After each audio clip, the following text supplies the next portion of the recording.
Things are gonna get crazy!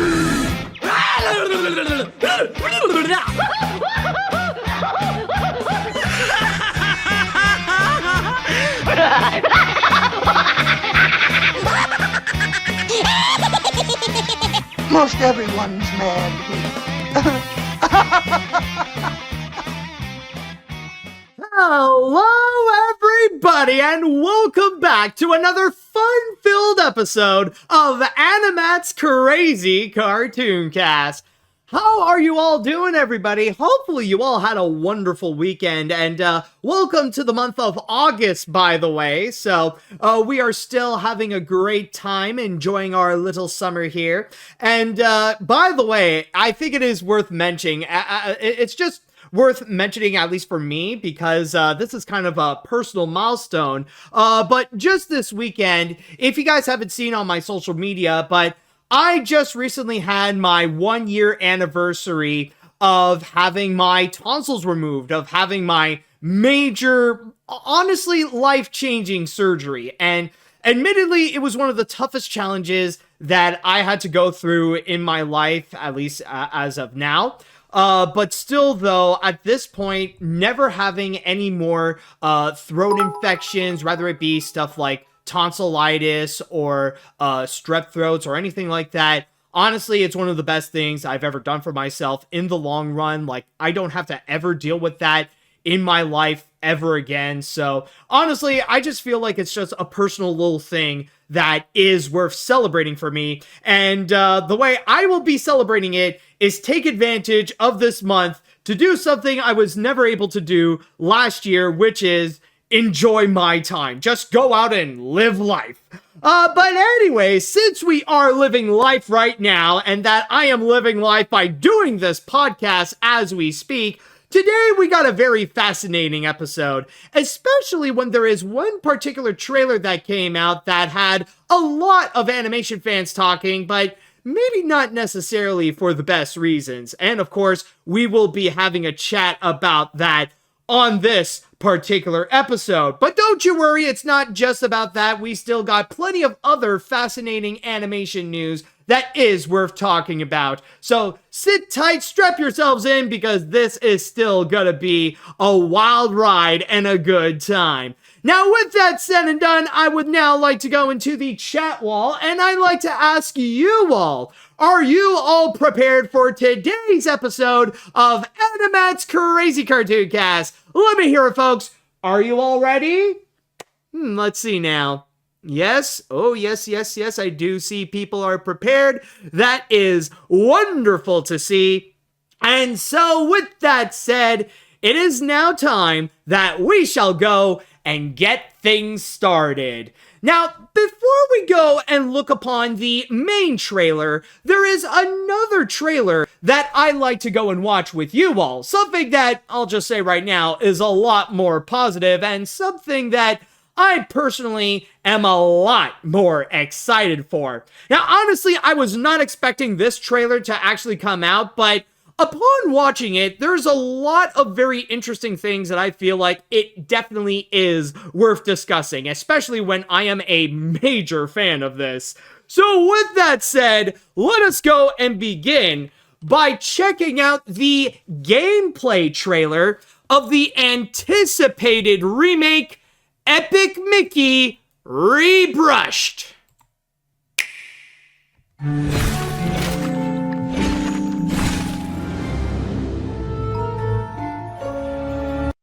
And that is Disney Epic Mickey Rebrushed, to which the game shall be coming out later on September 24th. Now, honestly, like I said before, I was rather surprised to see that suddenly the official Nintendo YouTube channel would suddenly pop in and present us with a brand new trailer. This time around, the big point of it is to show us a lot more of what is in store within the game.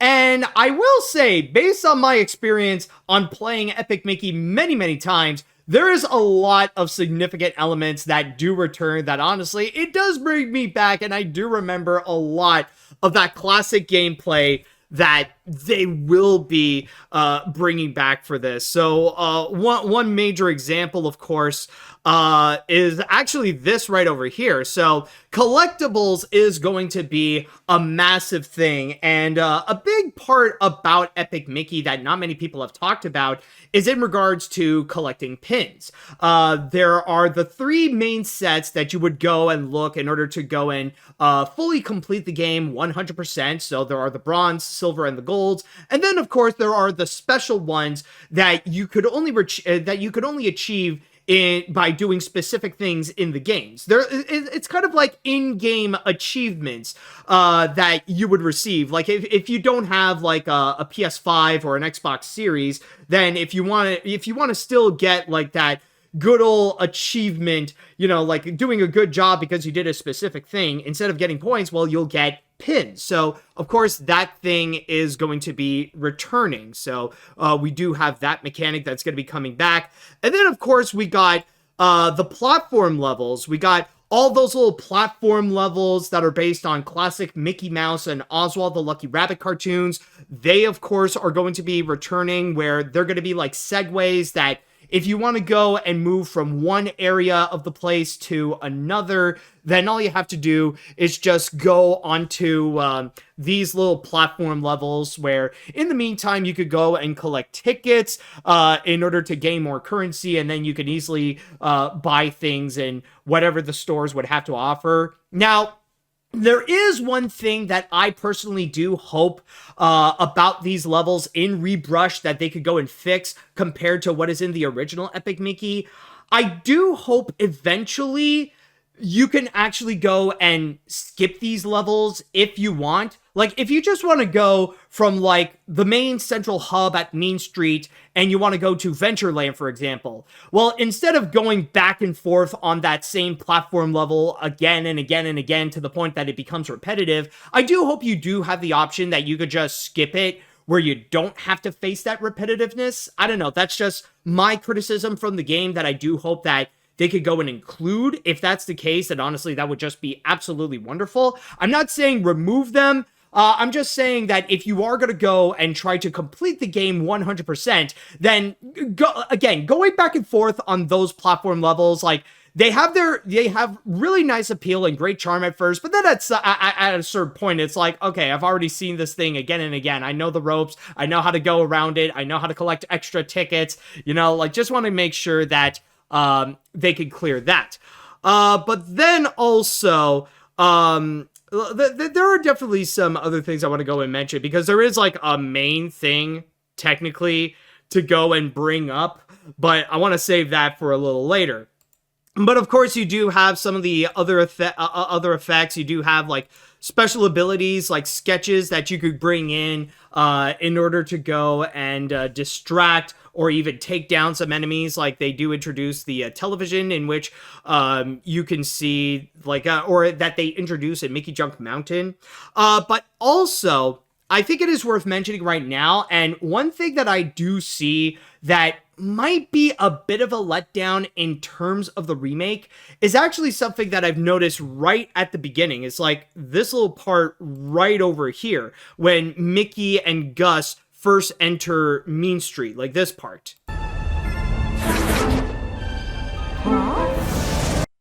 Like, I honestly noticed that right over here. Okay, so they're presenting the same cutscenes that they do from the original game.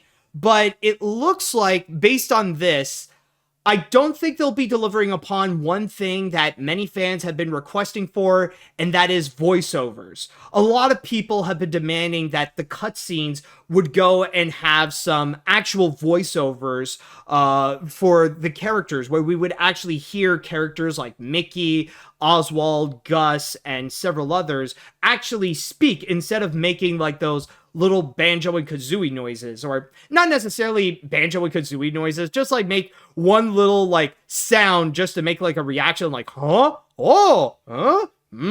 Huh? Oh, ah, stuff like that.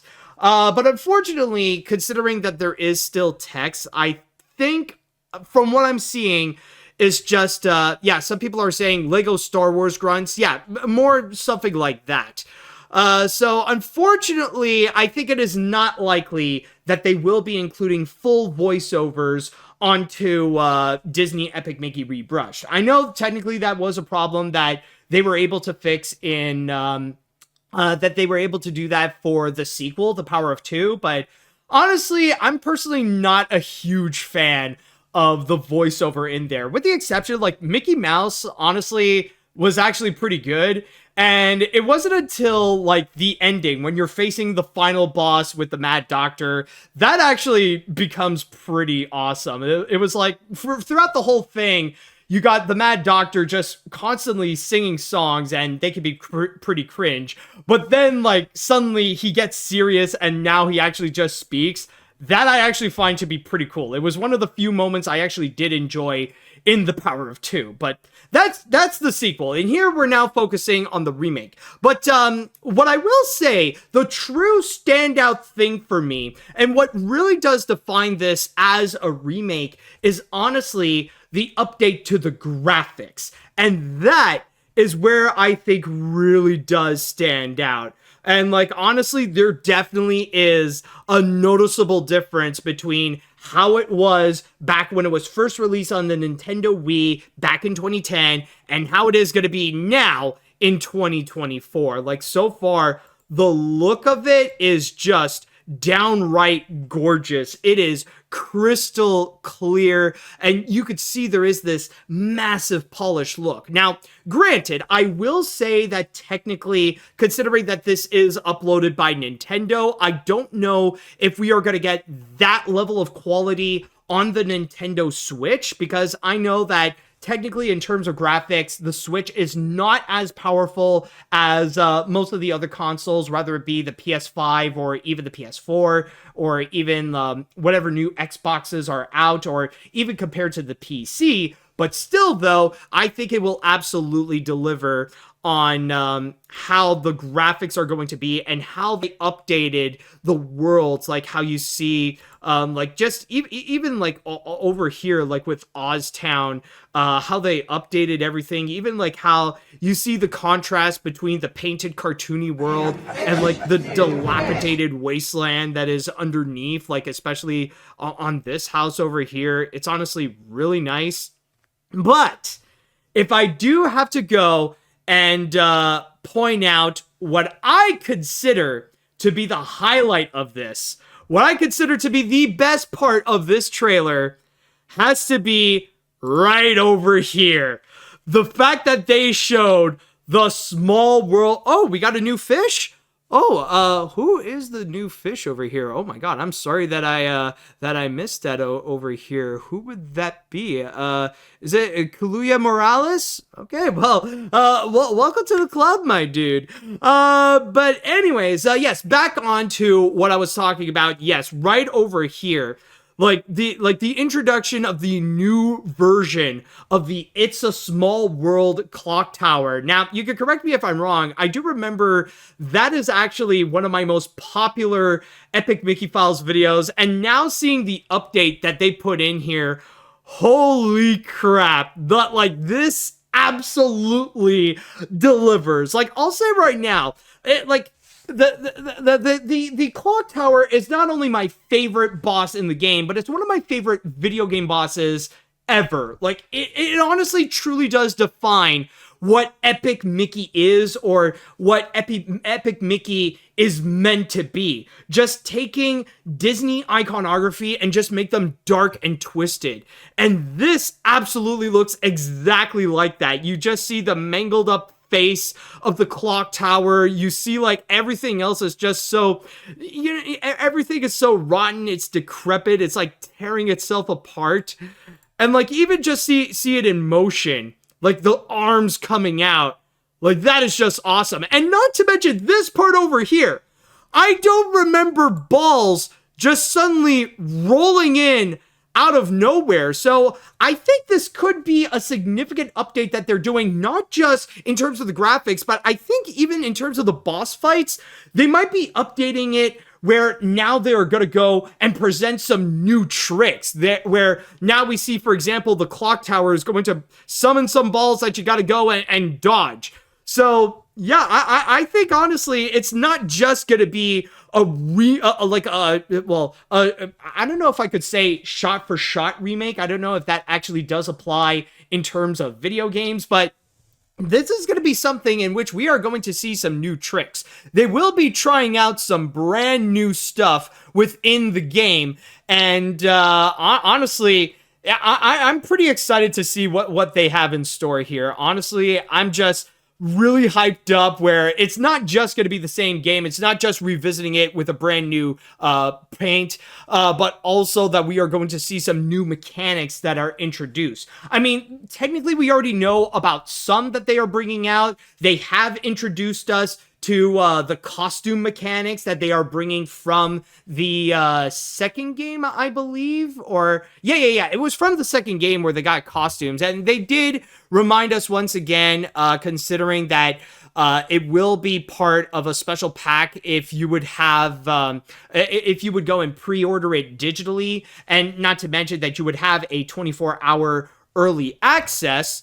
So from there, like, we're going to be experiencing a bit of a brand new Epic Mickey where most of it is going to be familiar. It'll be like the same game that we got back on the Nintendo Wii, but now we got some updated stuff that will make it feel fresh and fun. So, as you guys probably know, I'm already excited, but with every new little piece that they are showing us, it makes me more hyped up than ever. And keep in mind that if you are excited for Disney Epic Mickey Rebrushed, then keep in mind that the game shall be coming out on September 24th. And yes, by the way, I already have seen that there are people who mention that Epic Mickey is going to be coming at this year's D23, so maybe there is a chance that we will learn even more new things by next week. So we'll see about that. But anyways, now I would like to go and pass this on to the chat wall. And I'd like to go and ask you all, what do you think about the gameplay trailer of Disney Epic Mickey Rebrushed? Is there something in there that you noticed that already made you excited about it? Do you have any concerns about what the game would have? Let me know what you all think on that. All right, and I don't know if I am gonna do a poll on this because I've already asked you guys a bunch of times, like, what do you think about the game and stuff like that. So I think we've already got our answer from there. But anyways, let's see what the chat wall has to say. All I could say is shut up and take my money. This game is a refreshing remake, and yes, Small World Clock Tower was the scariest thing, but honestly, it looks a little less scary except for the arms. And seriously, THQ Nordic couldn't fix the voice acting? Yeah, I don't know. Like, I'm sure that's going to be something that people might get upset about. And again, I do think that based on what we have seen in this trailer, we might not get more voice acting in this.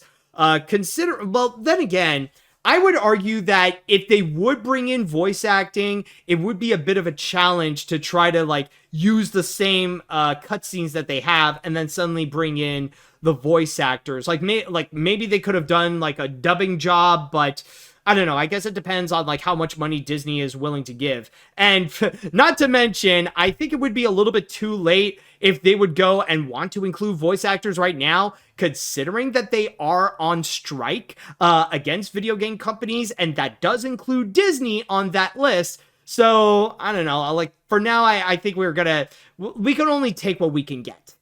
Anyways, what else do we have here? As someone who really enjoyed playing the original, this looks so good. It's great to see all these elements return, the visual updates is great, and the Clock Tower boss looks fantastic. So overall, I can't wait to get my hands on this.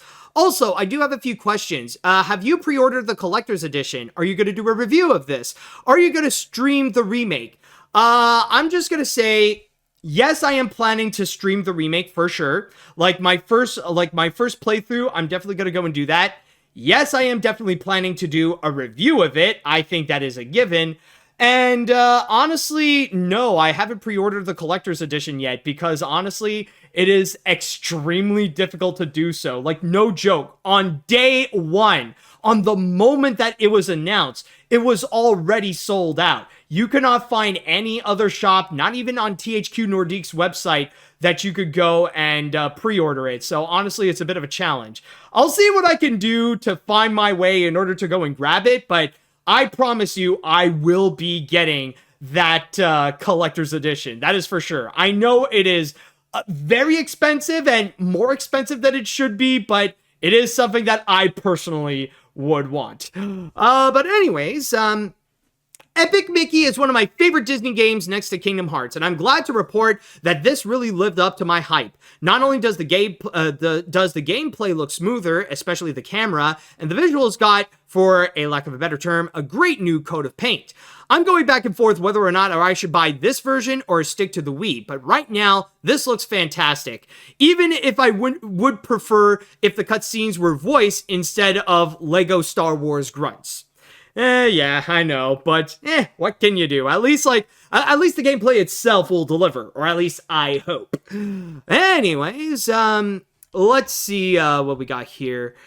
I think I'll go with this one. Very impressive and epic, no pun intended, as always. The graphics look crystal clear and fantastic, the action is awesome, and the Crystal Tower, or the Small World Tower, looks very neat. I only ever played the demo when I visit a Best Buy, so maybe if I could afford it, I would be down to play it either on the Switch or the Xbox Series S. All in all, still hyped up for the remake when it hits next month. Alright, awesome. Let's see now. I'm really glad that you are enjoying the Epic Mickey Rebrush, especially with the new additions that really justify the Rebrush in the name, especially the Clock Tower. Who knows, maybe you'll do the HD version of the Epic Mickey files. Oh boy, do I get comments of people hyping up for that especially. Anyways, what other thing that we have here? Let's see. This game is going to be super fun. The music was so cool. The costumes is back from Mickey's Legacy, and that Rejected It's a Small World, and overall this game I look forward to. Let's freaking go. Also, AniMat, are you aware about the whole Mr. Beast drama about Tyson being accused of inappropriate misconducts with a minor were made by various third-party YouTubers? Honestly, I have heard there's been some controversies related to Mr. Beast and that whole thing right there, but I haven't fully checked on it myself. I wouldn't have to go and look up a bit more about what's going on before I could fully put my input on it. So, I'll get back to you on that on the moment that I do have more knowledge on the controversy. So, I'll just let it out there. All right, any other comments? Just want to see what other people would have to say. I wonder which version will be the best to play, but I know THQ Nordic is heading to D23 this year. If I could get a chance to try out that game, then I would absolutely love to. Maybe I'll give out my opinion on my first impression on my channel soon. Lucky you, you'll get to do it before I would. Let's see, any other comments? Well, it's certainly a must-want game of the year. Everything is glorious to the viewing point, the visuals, the updates so far. Yeah, this got my attention. I was a little disappointed on the no voiceovers. Maybe we will get them. Who knows if that's a later placement? Who knows? Maybe they won't. But I can say this is pretty awesome. I guarantee you, I am as excited as much as you. Awesome, dude. All right, I think I'll go and read one more comment before we go on to our first break. So, I remember buying the game back in the late 2010s at a retro game store, and I loved it. Seeing this, I think my love has grown. The graphics look great, and the new elements, like the costumes, are intriguing me. I am planning to buy this twice, one for the Switch and the second the PS5. When the time comes to buy this, I will get it this September.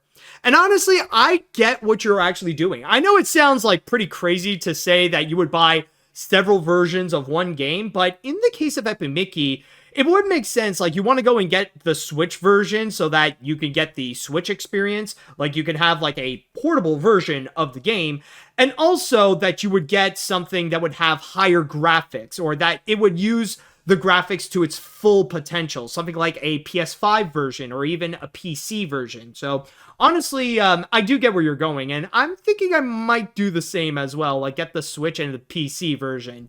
But if you are interested in getting Disney Epic Mickey Rebrushed, and once again, just to remind you all that the game shall be coming out on September 24th, or you could go and pre-order it right now, and you can actually get not only a 24-hour early access, but you'll also get a bunch of Mickey Mouse costumes in the game.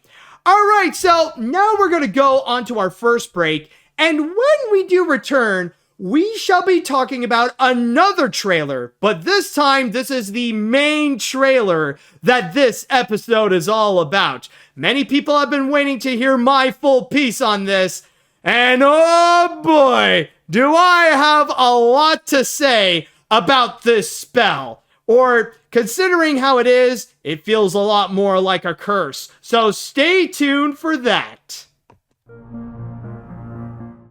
Alright, welcome back. Now, when it comes to our next story, we got a trailer for an upcoming Netflix movie. And may I say that this year so far, what Netflix has delivered in terms of animated movies, it's honestly been pretty bad. I mean, thankfully at the start of it, we did get DreamWorks Animation delivering what I consider to be a pretty underrated film with Orion in the Dark. But so far, the ones under Netflix Animation, or at least the ones that Netflix would keep on delivering, they've just been pretty bad, honestly. There's nothing that I feel like have been very impressive or really enjoyable on the levels of something like Mitchell's versus the Machines or Guillermo del Toro's Pinocchio or last year's Nimona.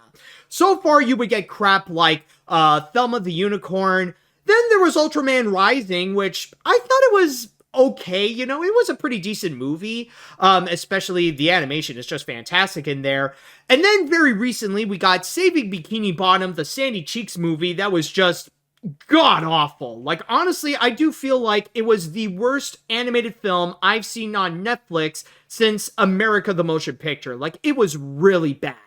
So hopefully, the next animated feature that they will deliver could go and actually make things better to help really wash off that awful taste of what I consider to be possibly the worst thing I have seen from SpongeBob as of yet. But will this actually help it out though? Will it actually make things better? Well, we're about to go and find out as we shall go and take a look at the teaser trailer for the upcoming Skydance Animation movie, Spellbound. Oh, they're here! Oh, they're here! Be cool.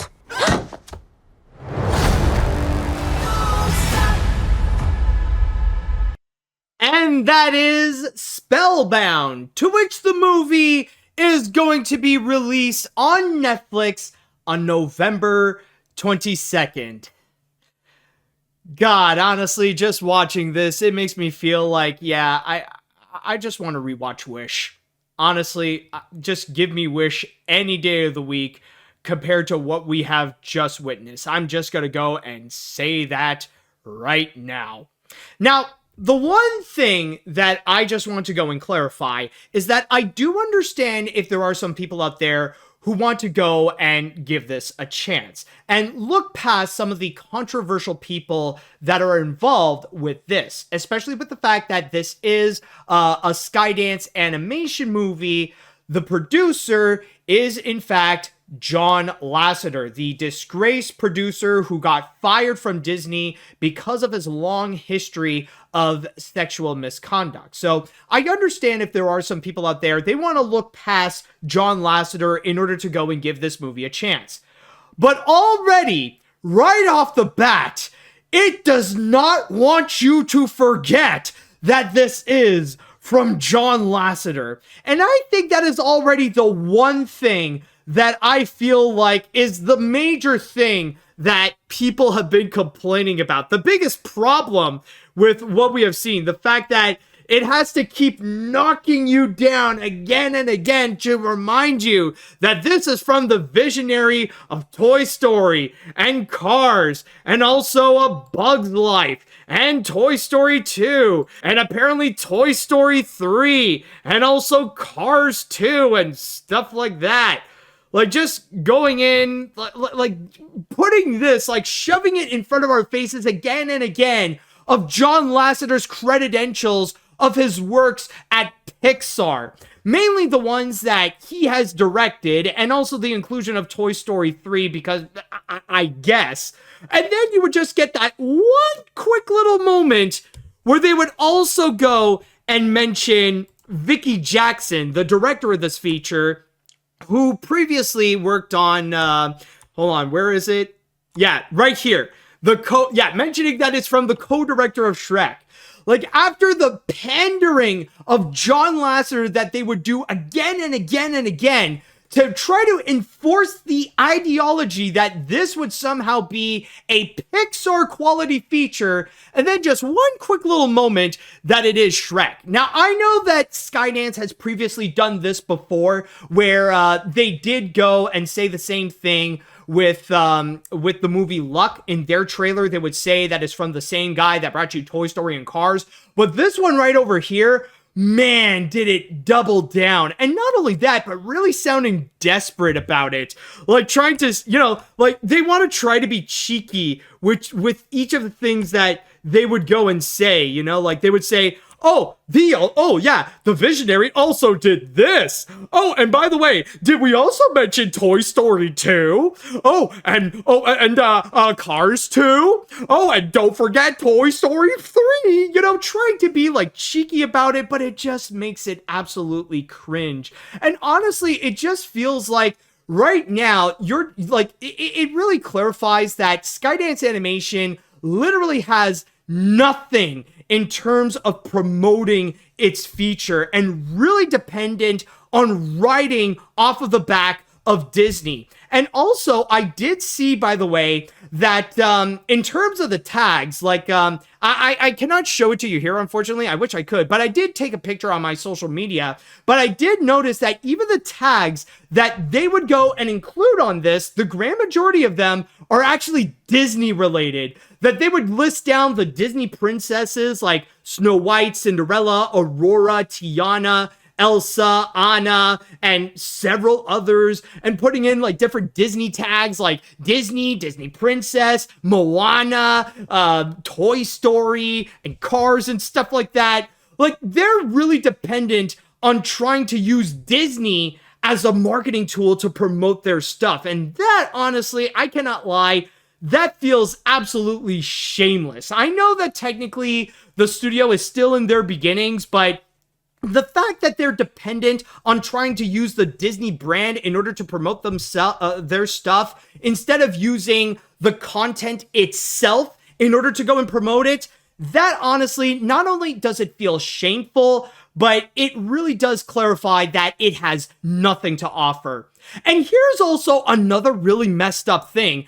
Out of all the names that they show, like, they heavily emphasize John Lasseter, which honestly at this point, you might as well just say frickin' John Lasseter, but then again, you would be too scared to do so because then people would look it up and then they'll discover about the misconducts that he has caused during his years at Disney. And you mentioned quickly a little bit about Vicki Jackson, and yet never once does it ever mention Alan Menken.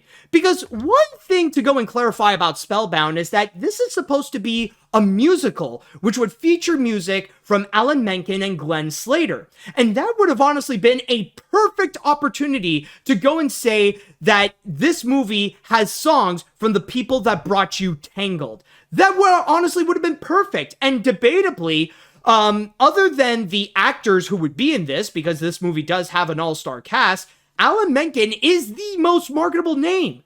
And yet never once do they ever mention Alan Menken. Never did they ever bring him up. never do they ever show any of his credentials. Like, they don't say, like, the composer or the songwriter of The Little Mermaid, Aladdin, Pocahontas, Hunchback of Notre Dame, Hercules, and all that kind of stuff. They never alluded to that.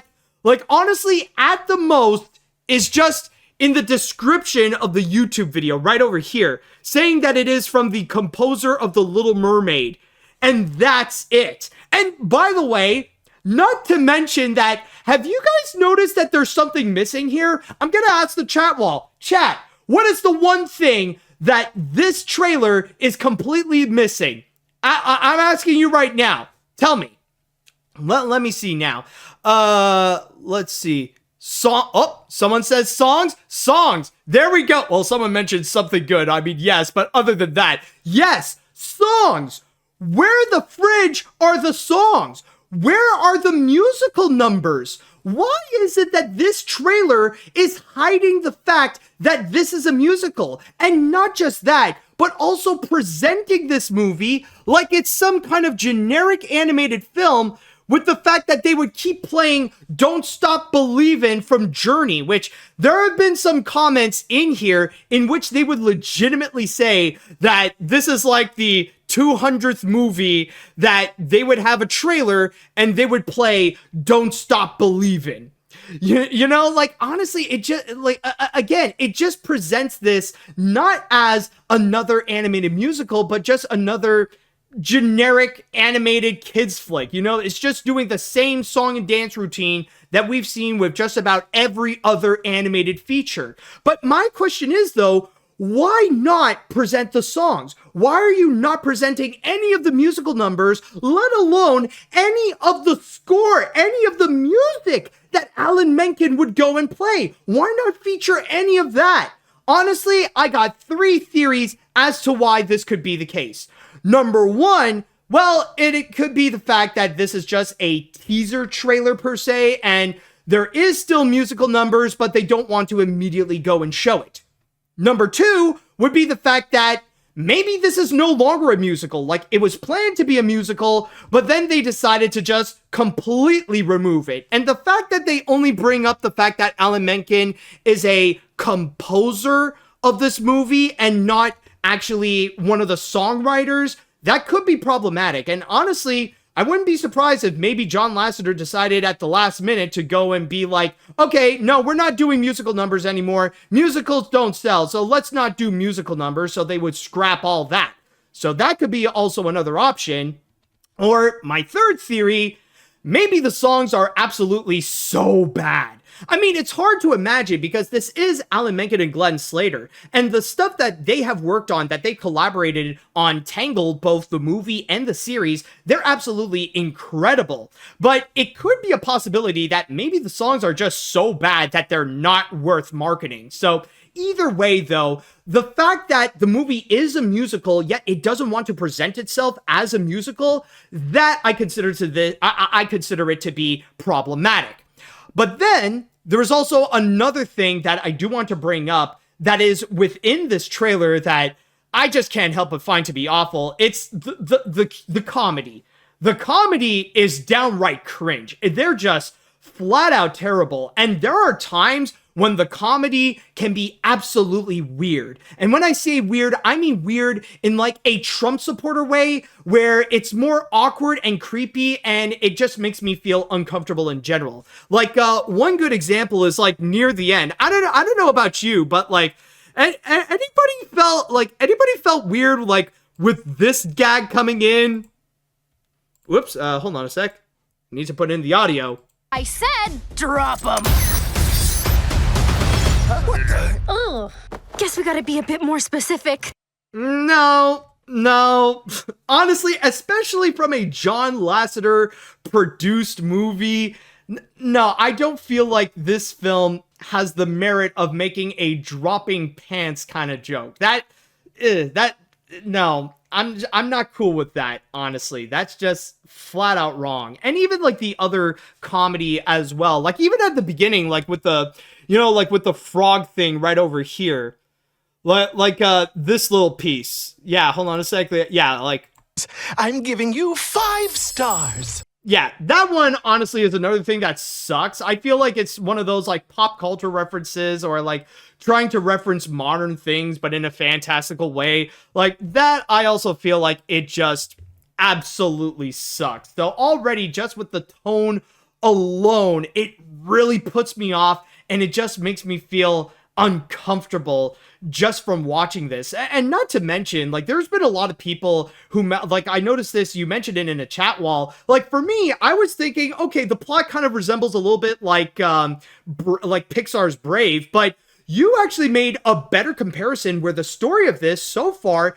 it looks a lot like Spirited Away. And considering how John Lasseter has been noted to be a major fanboy of Hayao Miyazaki and Studio Ghibli, that honestly makes a lot of sense. And yeah, there's a lot of comparisons between the plot lines of what we are seeing here in this trailer and with Spirited Away, especially with the parents turning into creatures and the whole mission that the girl has to go and try to find a way in order to turn them back into human while exploring this fantastical world. That actually does make sense.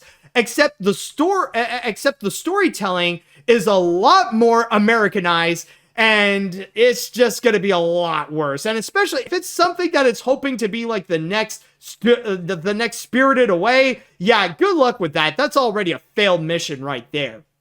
However, I'm just going to go and immediately say this right now. I am aware that maybe this is just the case that it's just very bad marketing. Maybe it's just the trailer itself that is god-awful, especially with the fact that technically this is a teaser trailer per se, but it's like 2.5 minutes long. I don't think this would count as a teaser anymore because you are showing way too much. This is honestly just a trailer, honestly. Like, just say it is a trailer. No, like, screw the whole teaser thing. But still, though, maybe it is just the trailer itself, and maybe this could actually turn out to actually be decent. Like, I am open to the opportunity or the option that maybe this movie might not be so bad, or it's not as bad as what this trailer would go and present. And one thing to go and mention, if there is one positive thing that I will give it, is that the animation is actually pretty nice, you know? I've already mentioned this before in my luck review that Skydance actually does have a very talented and strong team of animators that are capable of making some amazing visuals. And I think there are some parts here, like, despite the fact that it looks a little too much like it's trying to be like Disney, the animation is not bad. I think it does have some pretty solid animation and even some nice moments where you see like a lot of the world building. You know, like some parts I do think it actually does seem a little bit, it does look pretty cool. So I will give it that the visuals and the works that the animators have done, I think so far they have supplied the best job in here. But still though, even with that, there is just not a lot of promise that I am seeing. And already this thing is quickly heading towards a disaster. Like, even if it is just the trailer's fault, maybe it's just the trailer itself, but the way that they are presenting Spellbound is just downright terrible. From the desperate push of using John Lasseter as a marketing tool, to the cringy humor, to the fact that it would hide the notion that this is a musical and would put in a generic song like Don't Stop Believing. I feel like anything that could go wrong with this trailer actually did go wrong in this. And honestly, I'm just really not excited. I'm really not that excited. I mean, there is nothing in this that I feel like there's just absolutely nothing that makes me feel like this movie would even be close to the quality of something like Wish, let alone any of Disney's more successful features like Frozen, Moana, Tangled, and so on and so forth. But so far with this, yeah, like I said right at the start, I don't see any reason why I would go and watch this instead of something like Wish instead. But if you are curious to go and check this movie out, then keep in mind that the film shall be released on Netflix on November 22nd. And with that said, now I would like to go into the chat wall, and I'd like to ask you all, what did you think about the teaser trailer for Spellbound? Did you guys disagree with me and you actually enjoy it? Did you guys hated this? How do you feel about it? Let me know what you think. And also, we might as well go and do a little poll here. And, hold on a sec. Just need to actually write it down. There we go. So let me go and ask you all, will you be watching Spellbound? So I'm going to go and write down yes, and then I'm going to go and write down no. So let's see what the poll shall say, and let's see what the chat wall shall say now. Oh, son of a fish. You guys have a lot to say here. Oh boy, this trailer is not doing the movie any favors. I don't like how at the beginning it's shoving in most of the Pixar movies John Lasseter directed. Usually I wouldn't really care all too much, but this went too far. I am guessing Netflix wants to repeat the success of their movie Leo beating Disney's Wish last year. But from the looks of it, this is going to backfire hard on Netflix. Not looking forward to this at all. Oh yeah, like if they're gonna repeat that same kind of success this year, I'm saying it right now, there is no way that Spellbound would be able to beat Moana 2. And like, regardless of how Moana 2 would turn out, even if it wouldn't be as good as the original, there's no way that Spellbound would somehow overshadow that film, let alone would go and overshadow Wicked. It's got a lot of obstacles ahead of it, and there's no way that it would ever find its way to be ahead in terms of relevancy.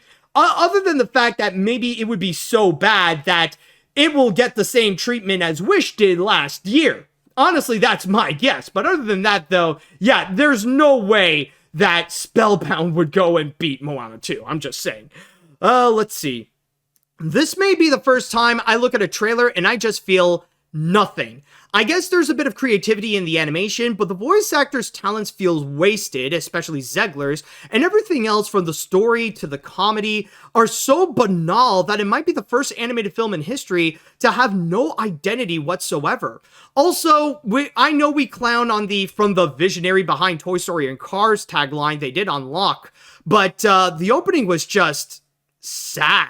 Exactly. It's just the notion how it keeps, how it really doubled down on that and really forcing John Lasseter as a marketing tool when nobody actually wants that. Especially when people are not going to forget the history of John Lasseter's sexual misconducts. They're not going to freaking let go of that. In fact, that is a lot more of a detriment to Skydance Animation, more so than something that could be used as a promotional tool. Let's see now. What else do we have here? As much as I loved his movies, John is pushing me away, but I'll try to give this a chance. It looks amazing, but the script already sounds corny as heck, so I'm keeping my expectations very low. Also, I've grown tired of hearing Journey's music in trailers. By the way, AniMat's, to make it easy for you, my username is pronounced like this, Kilua. Kilua. Okay. Oh, did I mispronounce that before? I am so sorry, dude. I'm sorry, Kilua. So I'll try to remember. Kilua. Okay. So hopefully that will work out. And by the way, I do have the results of the poll that I made on Twitch, and it says here that, yeah, the majority of you will not be watching this. 83% of you who have voted actually said no. And honestly, I don't blame you. All right, let's see what other comments do we have here. Oh dear, oh dear, oh dear. Animation is the only thing that looks worthwhile about this film, because otherwise, this looks more like a generic kids film. Not to mention that this comes out only a week before Moana 2, which is not a good sign. Also, Toy Story 3 was by Lee Unkrich, so the trailer got that wrong. Especially since Luck and One Law are both mixed bags. Maybe Rachel Zegler needs a better agent, and perhaps you should have talked about the new Transformers 1 trailer instead. Yeah, maybe I should have, actually. I probably should have done that. You know, actually, come to think of it, I might have an idea, but I'll save that for a little later. Anyways, what other comments do we have? Do we have time? Yes, we do have more time. Okay. I've never seen a trailer, let alone a teaser trailer, that is this generic in my entire existence in a very long time. I hate to say this, but I think Spellbound is going to be an absolute guarantee, a massive failure for not only Skydance, but to Netflix as well. I seriously do feel sorry for the good folks at Skydance that have to deal with John Lasseter's BS when clearly he doesn't care about quality anymore. Oh yeah, I wouldn't be surprised if within the studio with John Lasseter that his mood has changed. Like ever since he got kicked out of Disney, his perspective, his outlook on life and on animation, it is completely different. And that is how we end up with stuff like Luck and Spellbound. All right, I think I only have time for one more comment, and then we're going to move on to our next break. Lordy Morty, advertising Lasseter's past works and not actually saying his bloody name. Own up to your choices and say his name. This is even worse than Luck's marketing. And I actually love the Cars trilogy. This movie feels like a less interesting Brave. Like Merida was memorable in being selfish and not particularly a nice princess. I'm not even bothered by the musical movie not being advertised as a musical. I'm used to it at this point, but still crappy they don't advertise Mencken. Oh, I don't blame you whatsoever. So, I think it is almost unanimous right over here that with Spellbound, it's already becoming the next animated disaster on Netflix. I mean, it is bad enough that they presented the Sandy Cheeks movie, but looks like Nat Lasseter is going to be right up next to get some of that hate from animation fans. But if you are still morbidly curious to go and check out Spellbound, then keep in mind that it will be coming out on Netflix on November 22nd. All right, now we're going to go on to our next break, and stay tuned because there's actually a part 2 on this story. Yes, I actually found something else that is related to Skydance Animation. And this time around, we will go and answer the big question: what the fridge are they going to do with the Netflix deal now that they're going to be joining in, or now that they will be bringing in Paramount into the mix? And we are back. And yes, this is going to be a part 2 on our look into the new Spellbound movie, or specifically in regards to Skydance Animation. So now that they put out a brand new trailer for their next animated feature, and the reactions have not been great, honestly, as you could probably tell from our discussion in the last story. As I was setting things up for the podcast throughout the week, as I was including things like, okay, we're going to go and talk about Spellbound, let's put in this info, I actually stumbled upon a very interesting article.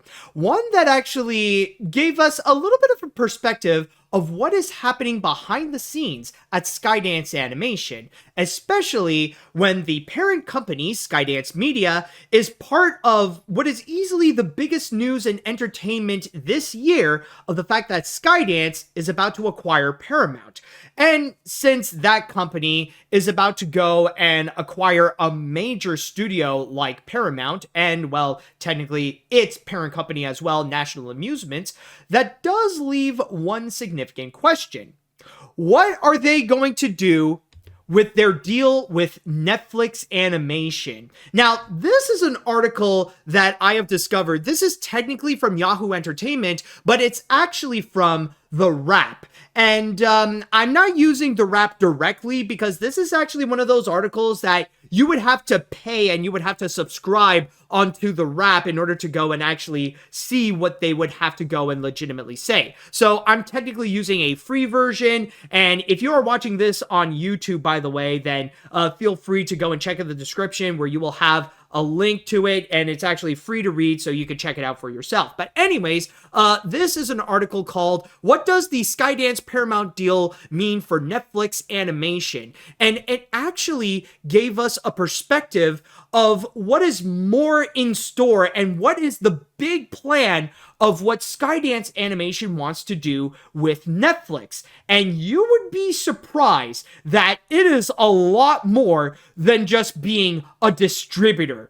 What they want, what Skydance Animation wants to do, and what Netflix plans for Skydance Animation to do, is to be the next Netflix Animation to be Netflix's main animation studio to go and provide them with animated features or maybe even with animated shows. So let me go and read you here from my source, in which it states here, according to several individuals with knowledge on the deal, the idea was that over time, as much as half of Netflix's original animated feature output would be Skydance Animation productions.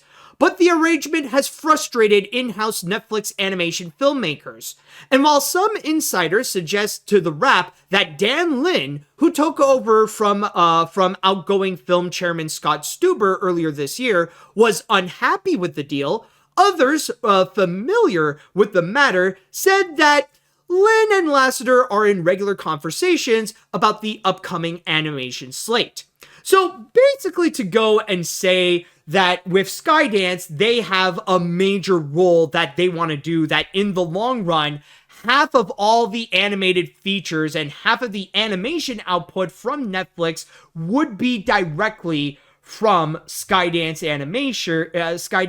Animation under the leadership of John Lasseter. And trust me, I will get back to you on John Lasseter because that's also a very significant part in this, where you will see the kind of role that he actually plays in this ordeal.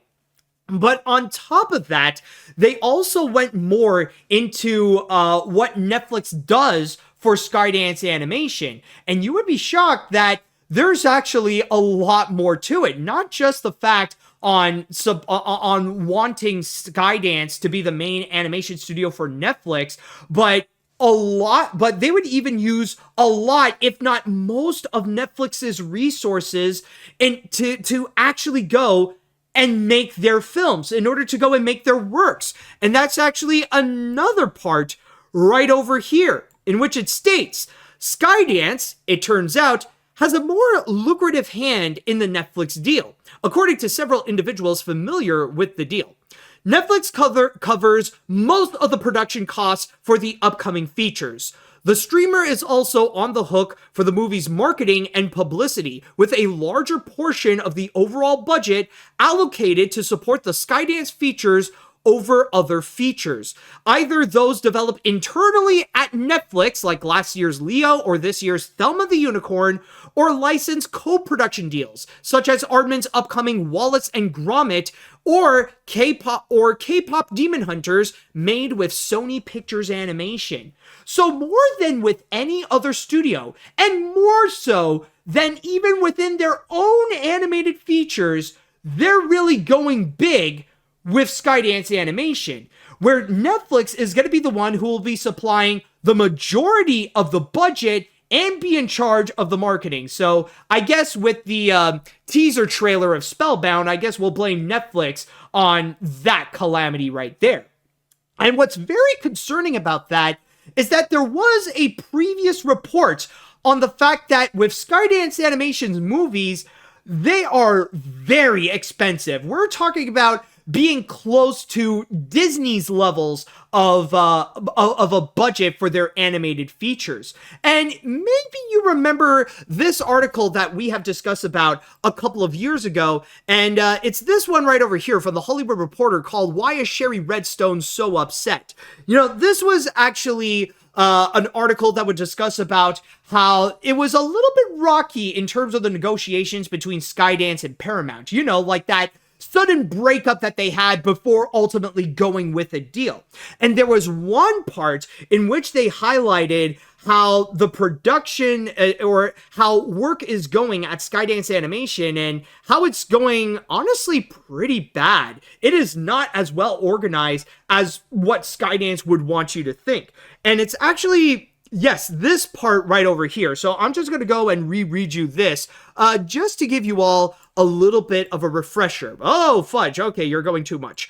Okay, it says right over here, meanwhile, there are the questions swirling in the animation community about the absence of Lasseter, the former creative head of Pixar and Walt Disney Animation Studios, which, by the way, this also brought up the possible rumors about John Lasseter's health and that he may not be doing well or may not have long to live or something like that. We honestly don't know, but so far we have heard nothing about it. So maybe John Lasseter is doing okay after the surgery, which in terms of his health, that is actually a good thing. Anyways, while Skydance Animation has been touted as an attractive element of a potential Skydance Paramount hookup, in reality, the picture has been complicated. Luck, Skydance Animation's first feature film under Lasseter, got middling reviews upon its release on Apple TV Plus in 2022. Though it has performed steadily on the streaming service, the film has been started before Lasseter was hired, but was expensively reworked on once he arrived.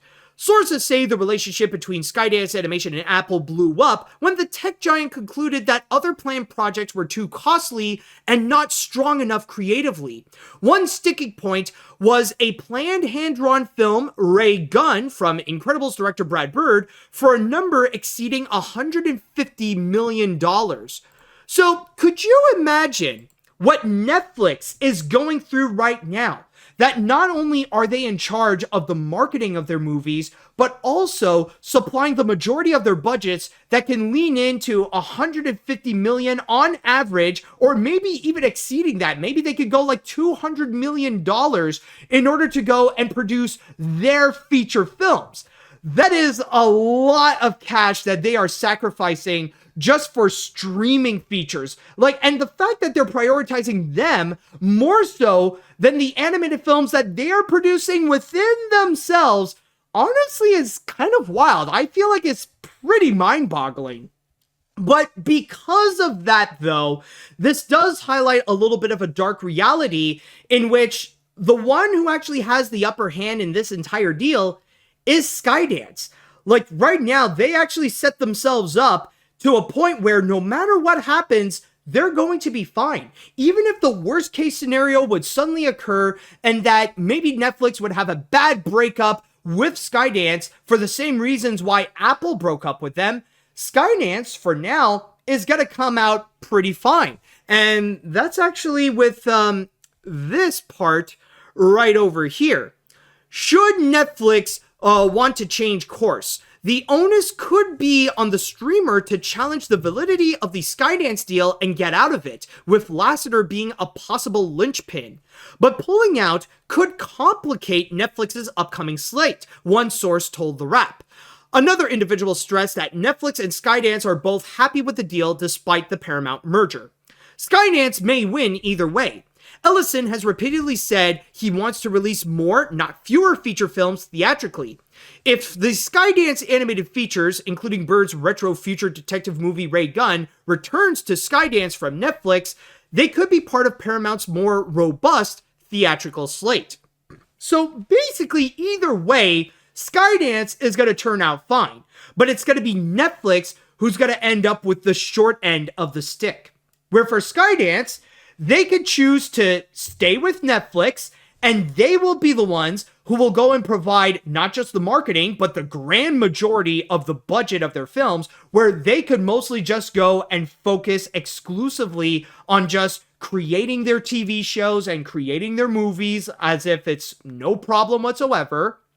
Or they could go and choose to break up with Netflix, and they will have a distributor. They're going to have Paramount on their side, and they'll just release them theatrically as Paramount features. They could go and choose to do that. But on the other hand, when it comes to Netflix, they already have a massive plan where they would go and feel more dependent on Skydance Animation in order to go and produce their animated works for them.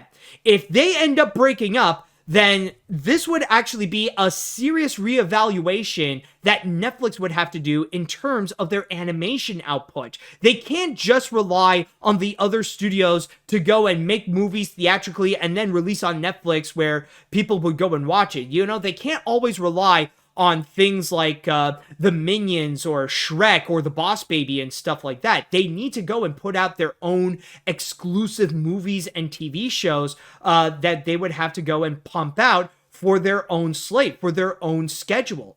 And that's going to be like a serious game plan that they would have to go and completely change up. And it could actually disrupt Netflix's plans with animation. And I mean, technically, they already got stuff that would be coming up from other studios like Sony Animation and with Aardman and several others as well. But still, though, it would be a wrench on Netflix's plans if Skydance ever decides to go and move on.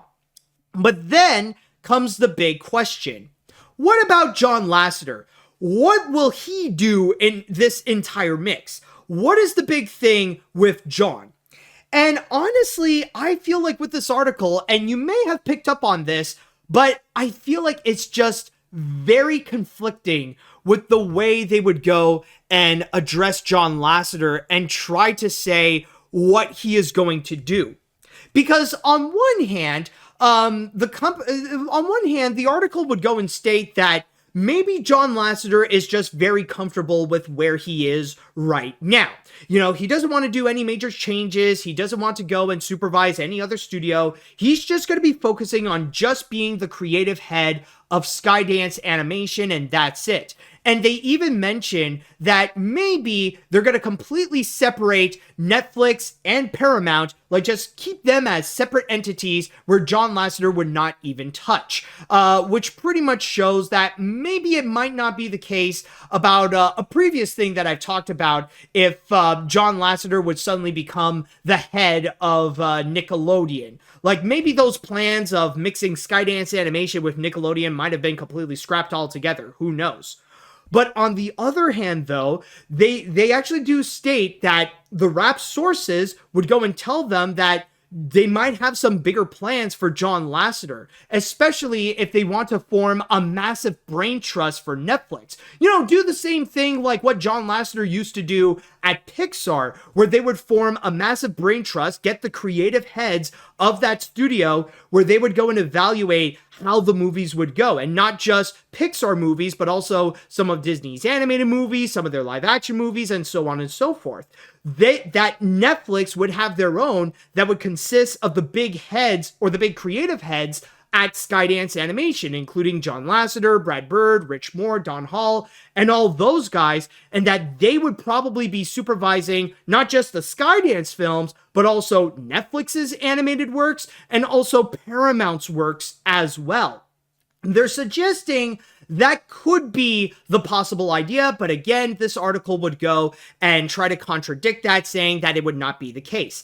And I'm just going to go and say this right now. If you do choose to go and check out this article, please go and take this with a grain of salt. Because one thing I have noticed that I felt like was a bit bothersome with the article is the fact that it honestly feels very biased towards Skydance Animation. That they would heavily lean in a lot onto what Skydance Animation would actually go and say. That they would try to really go and portray both Skydance and John Lasseter in a very positive light. And that you may have seen that it would immediately contradict itself whenever it would show any form of criticism. Like when they would say that with Netflix's animation team or even Paramount's animation team is not cool with the way that Skydance is taking significant importance, they would go and immediately contrast and say, oh no, everything is going fine. No, John Lasseter doesn't want to go and control more of animation. No, everything is cool. No,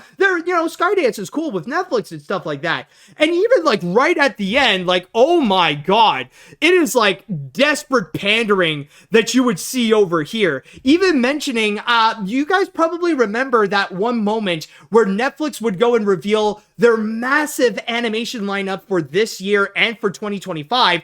They would go and try to say that apparently movies like Spellbound and their next animated feature, Puku, apparently is the big highlight of that presentation, which I'm just going to go and say that is absolutely bullcrap. You're saying that the Skydance movies were a bigger highlight than anything else that Netflix would go and present? More so than Zack Snyder's animated series he has coming up? More so than the Sony Animation stuff like Motel Transylvania and the K-pop Demon Hunter movie? More so than what Armin would go and deliver? More so than Arcane Season 2? Come on, man. Y'all know you're lying, man. You know that is not true. You know that Skydance's works would never go and overshadow any of that stuff whatsoever. Come on, man. Don't be lying right there.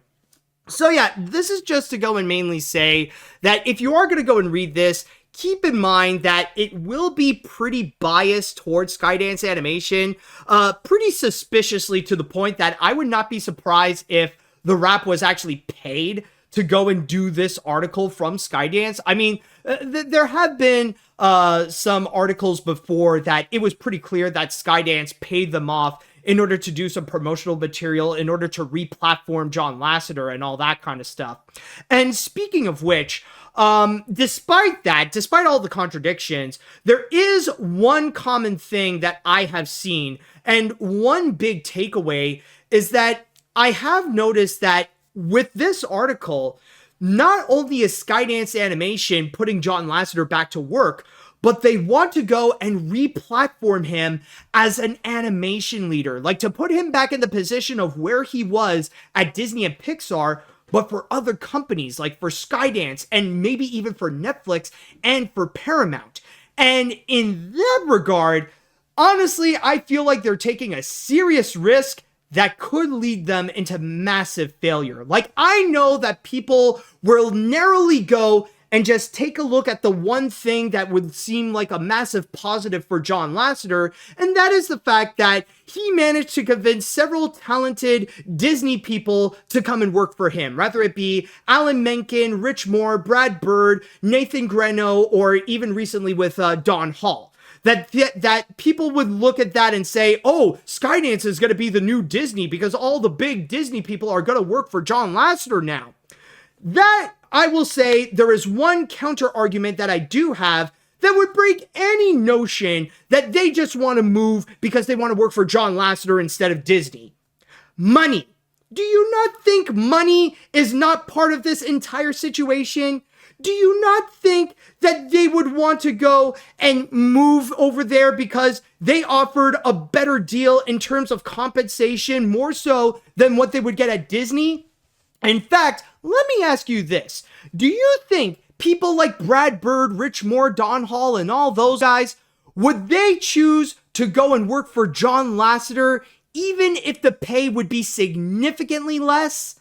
Now, I am not scolding them for working with John Lasseter and for moving to Skydance Animation. I mean, I completely understand where they are coming from. I mean, a bigger salary is the biggest reason why someone would want to go and change jobs or change companies. And this doesn't just apply to, it doesn't just apply to entertainment, but this is like in the workforce in general.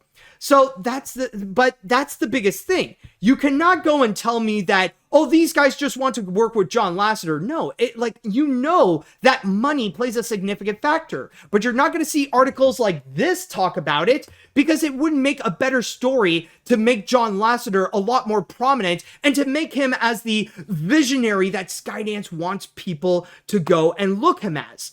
But honestly, if you look past that, there's really nothing going on for Skydance to see if there's going to be any success in the long run for the studio, especially under the leadership of John Lasseter.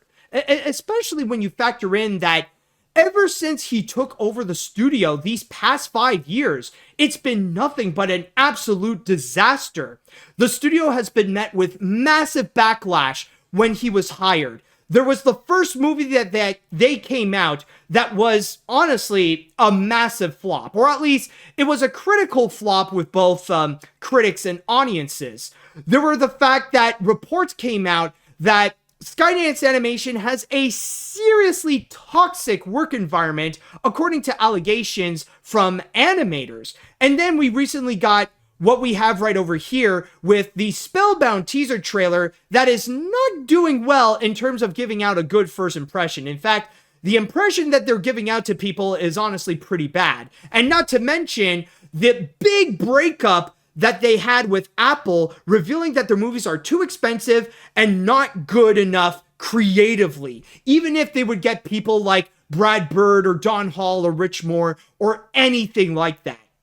So honestly, overall, I just feel like this is a massive risk that Skydance is taking. And the more that they're trying to go and enforce John Lasseter as a leader, the more that I feel like it's going to lead them into a complete failure. And if they're going to be bringing in other companies like Netflix and Paramount into the mix, it will drag them even lower than they would be right now, all because of John Lasseter. I honestly do feel like the sooner they get rid of the guy, the sooner they kick him out and have him retire, the better it will be for the company to actually grow and to actually become its own studio, to have its own identity instead of just being some studio that just wants to capitalize on Disney's success, to be like a Disney knockoff studio in which half of the stuff that they're putting out so far ain't even half as good as Wish. So honestly, I just feel like it is a fascinating article that they are bringing up, and it does bring in some very interesting perspectives, especially with how animators at Netflix and how animators are Paramount are feeling about this, especially with the way that they really want to go and re-platform John Lasseter as an animation leader. All right, so with that said, now I would like to go into the chat wall, and I'd like to ask you all, how do you feel about this article discussing about what's going on with Skydance Animation and the Netflix deal that they have? I know it is a lot, and I don't have a lot of time to get into all the comments, but I like to know what you all think. Let's see what we got here. This is really fascinating. This really does show how, regardless of what happens with this deal, Skydance is going to be fine. And honestly, with Netflix, they really could potentially get screwed over in this case. It really also makes me really worried about what's going to happen with Paramount in this case. Also, I really do hope we won't live in a world where John Lasseter is in charge of Nickelodeon, because the reputation is bad enough as is. Exactly. Like, I imagine the true worst case scenario for Skydance right now is if we would hear in the next few days, Paramount is going to go with another deal, that they decide that they accepted a deal, another studio, and like at the last minute bail out from Skydance, and then suddenly Netflix decided that they're going to drop their deal with Skydance Animation, leaving them like in Crap Creek without a paddle. That would be the worst case, but unfortunately, I don't think it is likely for now. Let's see now. So this is an interesting plan, with Skydance being a chess master winning regardless if Skydance is with Paramount and Netflix. I can't help but this feels like an unnecessary expense Netflix is taking on by focusing on Skydance. We all know that when Netflix makes expensive choices, the subscribers are the ones literally paying the price through their hiking. How is Skydance Animation making so many expensive movies? Is the studio unionized? Honestly, Skydance is really interesting in this story. Oh yeah. I mean, that's kind of the reason why I've been talking a lot about Skydance, or that whenever something like this would be brought up with Skydance, like, it got my attention because they are weirdly fascinating. Oh, let's see now. I think I might have mentioned this before, but I had a decent conversation with a few good folks that works at Skydance Animation. I know many of them are doing their best, making the best films possible, but unfortunately because of John Lasseter, they sadly can't. I honestly feel like the reason why Don Hall and others that went to Skydance is not because of John Lasseter, it's definitely a bigger payment and a better deal. I know Don and others, I mean, he helped me get inside Disney Animation, but I think he deserves the comment unfortunately he deserves better. Yeah, and I mean, I'm not going against anybody who works at Skydance Animation, and I do believe you, they are doing their best in terms of making like the best projects that they can be. It's just with John Lasseter in charge, it's just very difficult. So even the people working at Skydance Animation doesn't like John Lasseter. It's only a certain amount of very powerful executives that are still enabling him to try to be this animation visionary and this great leader that only they seem to think that he is, while others don't. Let's see now. Where do we have here? What the screw is Netflix even thinking? I know that I said that Spellbound looks like it has worthwhile animation, but I don't think it looks like it would require a Disney-level budget, meaning that Netflix is in danger of wasting money for years to come. However, I actually appreciate Pixar's budget even more now, since at least their films look like they needed such a huge budget. At least you know that with Pixar and even Disney, for the most part, when they have a big budget, they'll try to make it worthwhile. This, on the other hand, like, if you would tell, like, the animation is not bad, but I don't know if it looks like the kind that would have a budget of like 150 or 200 million. Maybe like 100 mil at most, but honestly, this really does feel like wasted money right there. All right, let's see, what other comments would there be? Just to go and quickly read a few. Honestly, after revealing the darker side of John Lasseter, I don't love the old films like I used to, and starting to love the current 3D films better than the previous 3D. Luckily, I can embrace more freedom of 3D with Pete Docter in the Pixar side, and Jennifer Lee in the Walt Disney Animation Studios side. Oh yeah, definitely. And I mean, like, I'm not saying, like, even though there are those things that have been revealed about John Lasseter, like, don't let that take you away from your experience from watching Pixar's older films. I still love watching stuff like Toy Story and A Bug's Life and some of the other stuff like Finding Nemo and The Incredibles and stuff like that, but I still acknowledge that John Lasseter, it technically counts as a predator. It's a matter of trying to separate the art from the artist. Okay, I think I can only read one more comment before the next break. Let's see now. In the words of Dr. Robotnik, why?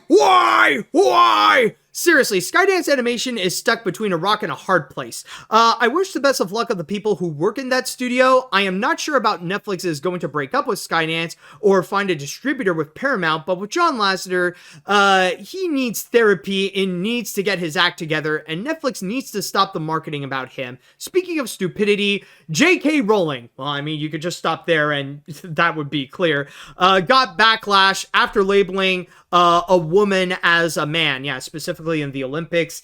Yeah, and that's the problem. Like, yeah, I am aware that Republicans are acting all weird by trying to create backlash and create controversies and stuff like that. But anyways, that's their problem. Like, let the creeps be creeps and do their own thing. Let them be, like, let the normal people be normal and let the Republicans do their own weird things.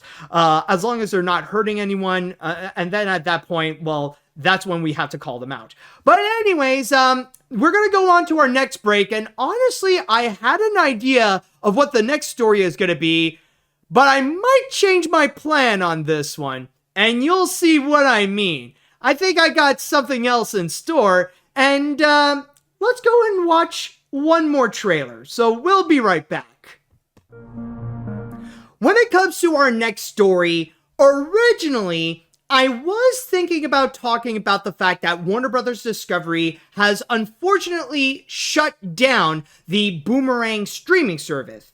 But then some of you have discussed about something that you have mentioned to me in the past couple of episodes, including this one, about another trailer that came out around the same time as the San Diego Comic-Con. It's just that with so many other news that came out, I just didn't really have the time to discuss about it. But you know what? I'm gonna go and make a change of plans. Why don't we actually go and watch this trailer that you've been mentioning? If you really want it so badly, then let's go and actually do it. So with that said, let's go ahead and check out the second trailer for the upcoming animated feature, Transformers 1. For thousands of years. And that is Transformers 1. Whoop. Hello. Thank you. Yes, that is the second trailer of Transformers 1, to which the movie is going to be coming out on September 20th. Now, I am not gonna lie. I did not prepare myself to go and actually watch this trailer. Again, this was a last-minute decision. And because of that, believe it or not, this is actually my first time watching this particular trailer over here. Like, you know, I've already seen the first Transformers 1 trailer. I've already discussed about it, you know, put in my opinion on it, but This one, I'm just gonna say, this is an entirely fresh experience for me. I didn't actually have the time to go and watch the trailer because I was like focusing on all the other things that I would go and talk about on the podcast. And this is not even to mention about like all of the other things like in my life and working on videos and all that kind of stuff. But yeah, this is all to say that this was legit my first time watching it. And I'm just gonna say this. From the feeling that I'm getting from watching this trailer, I don't know if I would say that this is going to be the best movie I will see this year or the best animated movie that I have seen this year, but I do get the direction that it is going. I see where it is coming from, and you know what? It ain't that bad. I think the main thing that really caught my attention, or what I find to be very intriguing, is the fact that they would go and highlight a lot more about how, you know, like in the first trailer, they would go and present Optimus Prime and Megatron, that they were brothers, you know, they were best buddies. But now we are seeing the true transition of how Megatron became a villain. You know, it's not like an element that'll be like a plot twist villain or something like that. Like now they're going to really show him as like he will become the bad guy, and that over time you do see how he does stand out compared to the other main characters in the film, and now he would go and create his own little revolution and how he formed the Decepticons. So like we see a bit of that transition, and not to mention a lot more of the action. Like this is one of the main things to go and highlight, especially with the fact that this is from Industrial Lights and Magic. So in that regards, the animation, I gotta say, looks absolutely stellar. And like you get a lot of highlights, not just with the transformations, but also with the action. Like a lot of the shots that you see here, like, oh yeah, it is going to be absolutely epic. Like they are going to go and take what people would consider to be the best parts or the most appealing parts of the Michael Bay Transformers movies, and they will update that into a more grand scale, like really showing so many different Transformers, so many different types and variants, that they will all come together and they will be fighting one another. Like you see the action is just so cool. Like you see this big war that's going on, and especially with the especially encompassing in the environment of where are they from again? Cybertron? Yeah, in Cybertron. Like, honestly, so far, the animation is just stellar, and the action is just oh so epic. I feel like that's going to be something where they are going to go and definitely deliver. And another thing that I do want to mention is actually in regards to the comedy. Now, I'm not going to say the comedy is great, and there are times that are a little bit but I will give it, this is a funnier trailer than what we have seen with Spellbound. I will give it that. And there are a few moments that even I will admit are actually pretty funny as well. You know, there are times that unexpectedly made me laugh. Like, even, where is it? Like, yeah, I think it was, this moment where they would say, or no, I don't think it's this moment. It's the part where, like, you know, Optimus Prime is trying to be a leader, and he's saying, like, Autobots, let's roll out. Wait, you gotta be louder. What? Like, that one I gotta admit. Okay, that was actually pretty funny. Yeah, like, yeah, this part right over here. Oh, son of a fish, I forgot to put it. I need to remember to put up the volume if I want to go and present a clip. Anyway, sorry, let's do that again. We roll out. What? Louder. Transform and roll out. That I will admit, okay, that's actually pretty funny.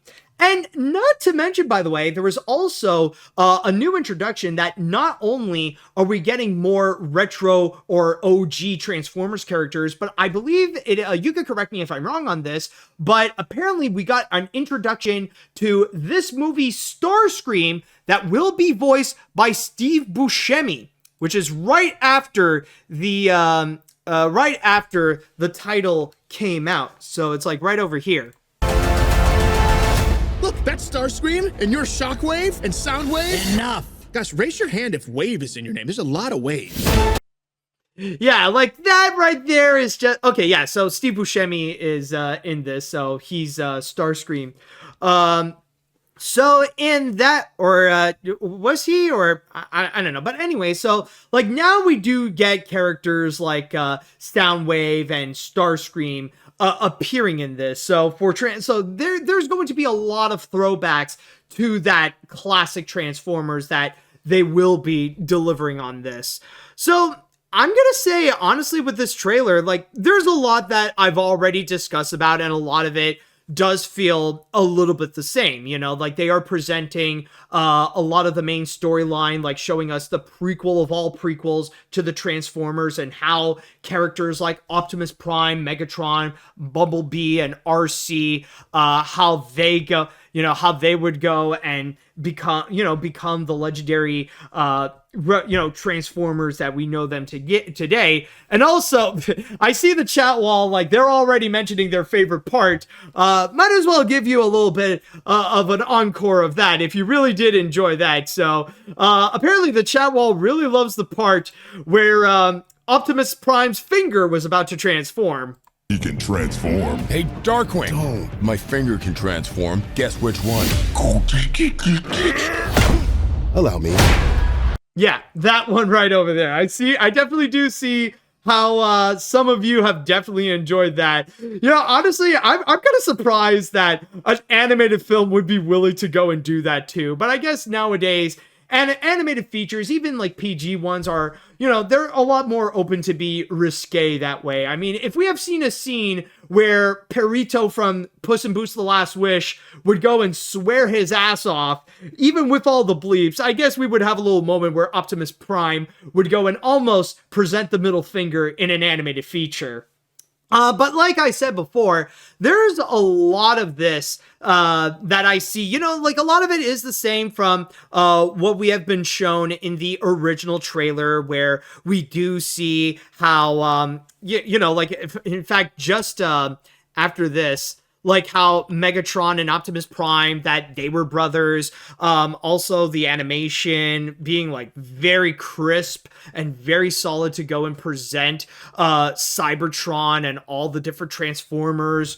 So, but in here I do feel like, okay, I would debatably say that this might be a bit better of a trailer than what we have seen last time, where now we do get a lot more of what is in store with this movie and a lot more of what we do want to see, especially like with all the major action, like really presenting it to be massively grand, and not to mention the rivalry between Megatron and Optimus Prime, and how not just the Autobots are formed, but also the Decepticons, how they were created, and how did Megatron ultimately become a bad guy. Like, now we do see like a much bigger picture of Megatron going from being Optimus Prime's best buddy to being the leader of the Decepticons and the ultimate villain of the Transformers. So I gotta say, this trailer is definitely not bad. This is actually pretty nice, and I think it might make Transformers 1 feel worthwhile. So if you are excited to go and check out Transformers 1, then keep in mind that the movie shall be coming out in theaters on September 20th. And with that said, now I would like to go onto the chat wall, and I'd like to ask you all, what do you all think about the Transformers 1 second trailer? Did you guys enjoy it? Are you guys pretty iffy about it? Let me know what you think. And also, I'm going to go and write on the, I'm going to go and make a little poll over here on Twitch, and I might as well go and ask you all, did you enjoy the second trailer of Transformers 1? So I'll go and write down yes, yes, and I'll write down no. So let's see what we got here. All right, anyways, what does the chat wall have to say? Let's see now. Is it more than meets the eye? Oh, absolutely. Yeah, same here, Matt. This is my first time watching this trailer as well, and this looks absolutely awesome. My inner child is hyping up about this because I love the Gen 1 Transformers so much when I was a kid. I love that 80s feel in this film's visuals as well. It's so beautiful. Yeah, I think that is also one thing that, even though I'm not a major Transformers fan, I actually do see I actually do see the major appeal, especially for Transformers fans, where it is trying to make this throwback or even a tribute to Gen 1 Transformers, like bringing back those old characters, like not just the main ones like RC or Optimus Prime and Megatron, but even the ones that fans are more familiar with, like with RC or Starscream or Soundwave, you know, bringing back all those characters as well. So I think like the people who will get the most kick out of it will be the Transformers fans. Let's see now. While I'm not a huge Transformers fan, this trailer was a pleasant surprise. I could definitely see how this could be a fun movie. Visually, it's really impressive. The action scenes are a lot of fun, and the voice acting is pretty solid. So overall, I'm not expecting this to be one of the best animated movies of the year, but it could be a lot of fun and one of the better Transformers movies. Oh yeah, honestly, I'm more like, from the impression that I'm getting, there's a high chance that it'll actually become better than any of the Michael Bay films. But will it be as good or maybe even better than what we have seen with something like Bumblebee, for example? That will be intriguing to check out. Let's see, what other comments would we have? All right, I'll go with this one. This trailer actually looks so much better than the first one, especially with how it shows Megatron's descent into madness. I'm still not sure why they still went with this animation style instead of the style that the opening sequence of Bumblebee went with, but this could still be a good time before I travel to Iceland a day after. Speaking of which, what was your original plan for today? Well, like I mentioned before at the beginning, originally I was about to talk about Warner Brothers Discovery shutting down the Boomerang streaming app, where they decided they no longer need the app and that a lot of the retro cartoons that they were showing there, like the Looney Tunes, the MGM cartoons, the Hanna-Barbera shows, and all that stuff, would be moving to Max on September 30th. That was the original plan, but then again, I figured, you know what? This Transformers 1 trailer feels a lot more interesting to discuss, and I do see there was a bit of a demand in the chat wall, so might as well go and switch that up. Let's see, what other comments would we have? Oh, and by the way, I do see in the poll that it's pretty much unanimous. All of you who have voted have said that you liked the trailer. There was no votes for anyone who didn't like it. So yeah, I think the job was definitely done for that Transformers trailer. Anyways, let's see. I gotta say, I'm impressed. The way to really view this would be like a Transformers meets the Prince of Egypt, like telling it like a major origin story. So far, it looks impressive. The humor is funny, and the action scenes are pretty awesome. I'm not big on Transformers either, but so far, Paramount does seem like they're making another kick after Mutant Mayhem and bringing out new fans from. And the comments stopped, unfortunately. No, but I do agree. Like, definitely is a strong trailer they did put out.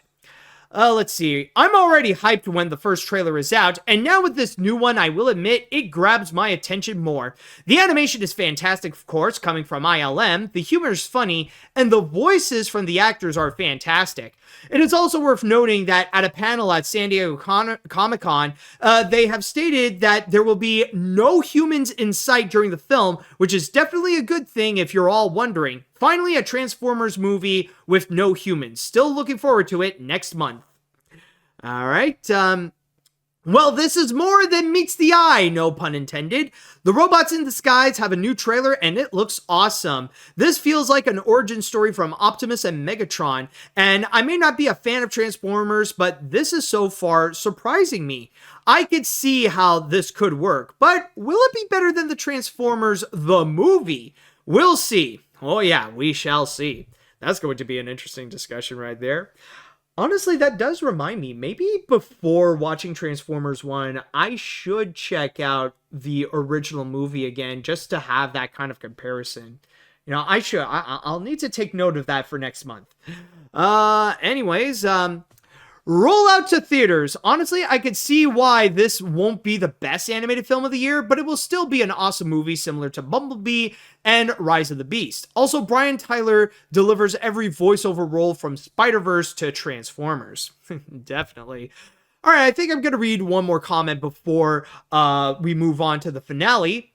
You see Spellbound? That is how it's done. Seriously, this trailer looks very cool. The animation looks amazing, the action looks cool and crisp, and the idea of the origins of both the Decepticons and the Autobots is great. Also, seeing Optimus Prime almost flipping the middle finger left me off guard, and I really enjoyed that. So overall, I'll be checking it out.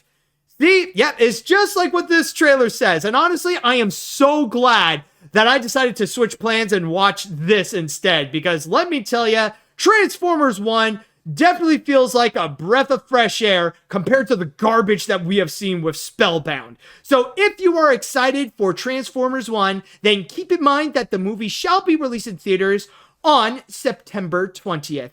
And we will be going into one more break, but when we do come back, we will be discussing not a strike, but the preparation of a strike. And one that I know that many animation fans have been waiting for, so stay tuned on that. And now, everyone, it is time that we shall go and cap this episode off with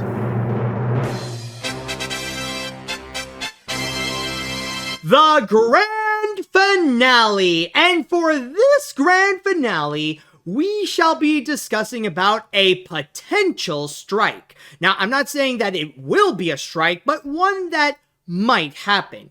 You recall in the last episode in which I have discussed about one strike that is already happening right now, which is the SAG-AFTRA strike, the second after the one that they did last year, to which that they are striking against video game companies in order to get not only better compensation, but also job protection against AI.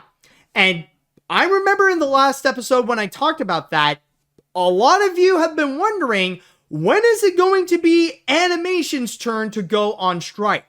When are they going to go and actually have their moment so that they could go and fight against companies to go and fight also against AI? Well, we don't know as of yet. I'll say right now that there is no confirmation if there will even be a strike for animators. But there will be, however, something that is called a pre-negotiation rally. So, to give you a bit of a summary, the thing is that with the Animation Guild, which is the union for animators, they will go and have their meeting with the AMPTP, which is the Alliance of Motion Picture and Television Producers, who represent the main studios like Netflix, Disney, Sony, NBC Universal, Warner Brothers, and so on and so forth, where they will have their negotiations in order to have a significant update on their contract with new provisions. Now, that's going to be happening on the 12th, which is literally next week. So we'll have to wait and see on next week on what the results of that are going to be. However, on that Saturday, on August 10th, there is actually going to be a pre-negotiation rally where members of the Animation Union of the Animation Guild will be coming together at Burbank to go and protest against AI and also to go and make it loud and clear about what they want. And yes, when it comes to animators, they do want better compensation. They do want a better deal in terms of their wages, in terms of their pay. And also, of course, they would go and bring up AI so that it would no longer be a threat to their jobs. In fact, even on my source here on Animation Magazine, they even discuss about some of those things. They mentioned right over here that the Animation Guild highlighted the impact of generative AI, which it says undermines the human creativity that makes animation a unique and lucrative medium and has the potential to eliminate creative jobs on a devastating scale. The Guild partnered with CAA and CVI Economics earlier this year to conduct a generative AI impact study, which found that the tech could potentially disrupt 29% of animation jobs. But that's not the only thing that they were going to go and, or that they will go and protest against, because there are also other factors that they want to mention is also considered to be problematic. And another being all the layoffs that have been occurring. You might have seen recently that there have been more than ever a big pile of layoffs that would keep occurring left and right from a variety of studios. Like Disney would have a bunch of their own layoffs, rather it be because they want to go and save up on like billions of dollars in debt. And especially Pixar getting massive hits, like getting like a bunch of chunks, one after another of their own layoffs because of that. Warner Brothers, of course, is another that would do the same, that they're even in much bigger debt than Disney, and that they would go and have like massive layoffs again and again. Even not too long ago, they announced that there's going to be like layoffs of around 1,000 jobs at Warner Brothers, unfortunately. And there are even other studios, like with DreamWorks, for example, that they would have layoffs as well. Now, that is one thing that they have mentioned here, that the union is also concerned by the significant layoffs hitting the industry with increasing frequency, as readers have seen in Animation Magazine coverage over the post-pandemic years.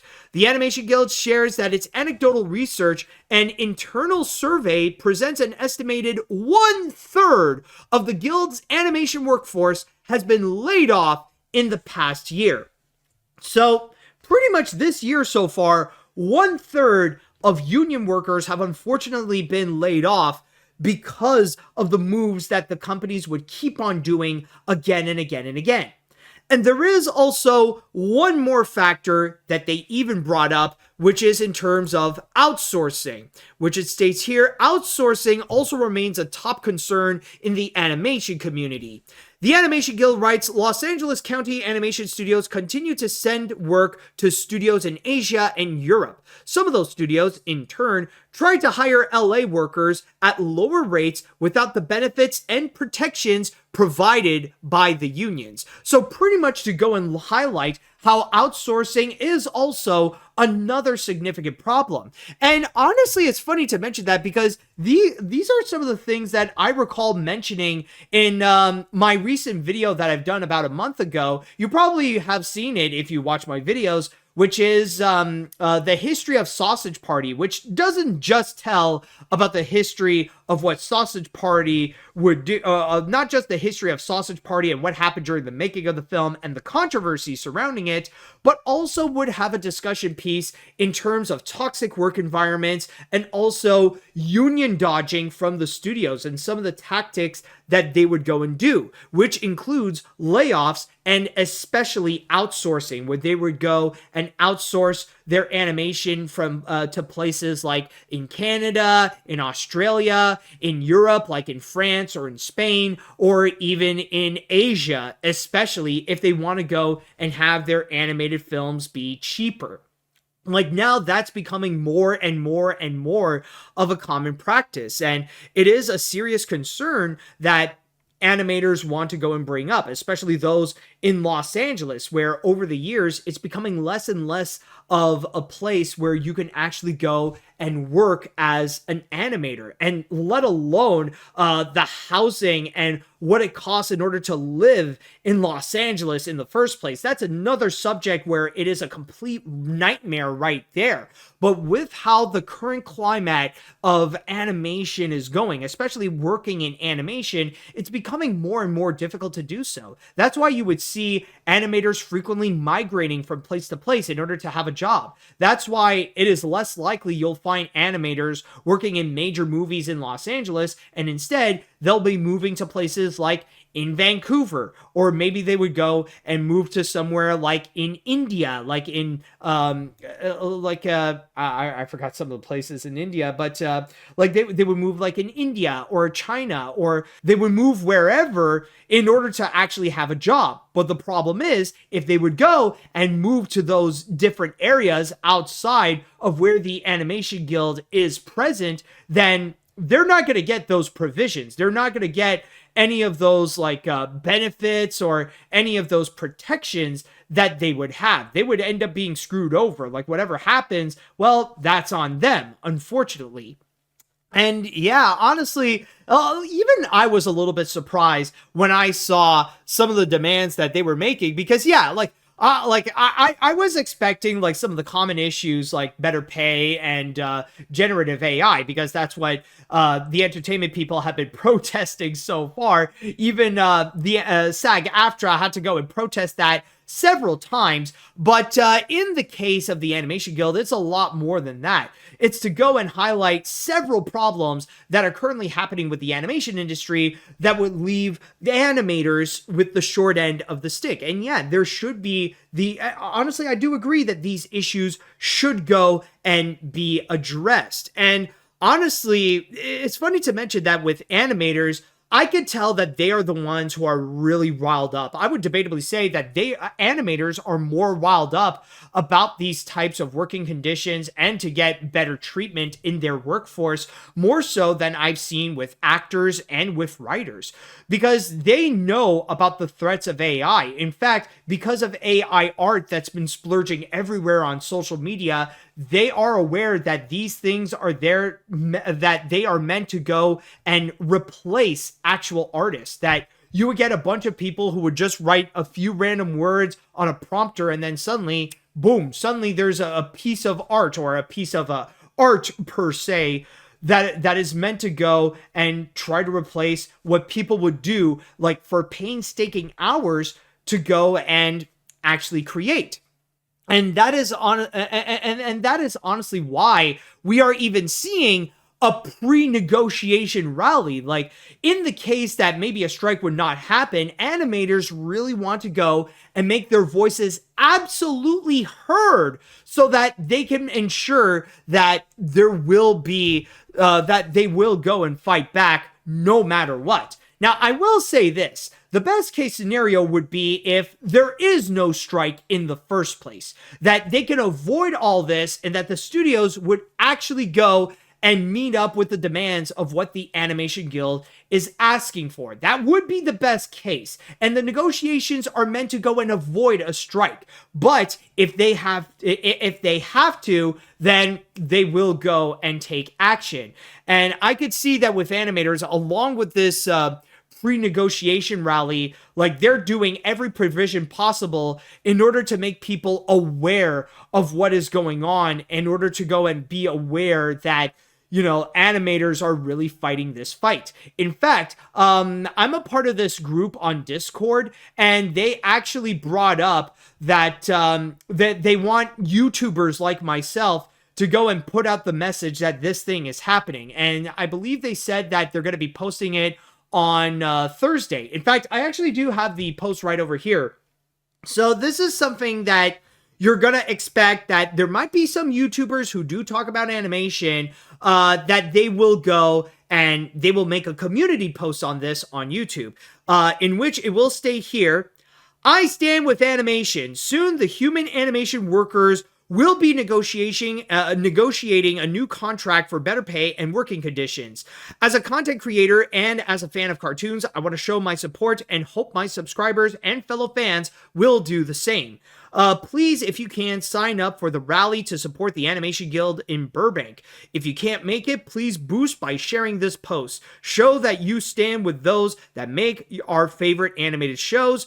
And we'll feature a link to the animationguild.org discussing about the rally. So again, this is going to be something that will be posted on August 7th, which will be on the Thursday, I believe, or it's either, wait, is it? No, it's Wednesday.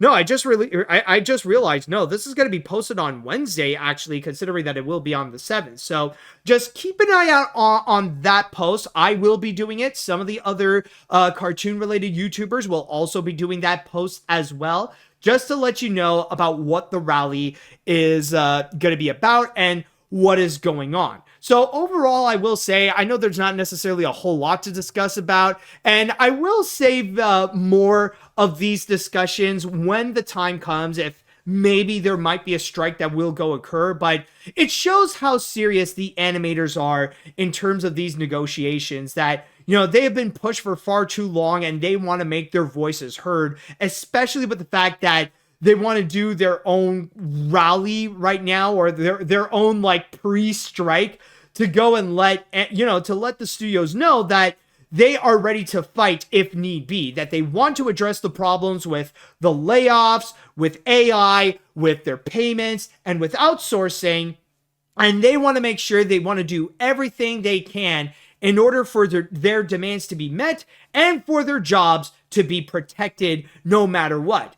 So all this to go and say that if you just so happen to be in the Burbank area and you're not at the D23 Expo, which is also worth noting, then head on down to the I Stand With Animation rally. But if you want to go and do so, don't forget to go and register at the animationguild.org/rally 2024, which will be happening on Saturday, August 10th at 5 p.m.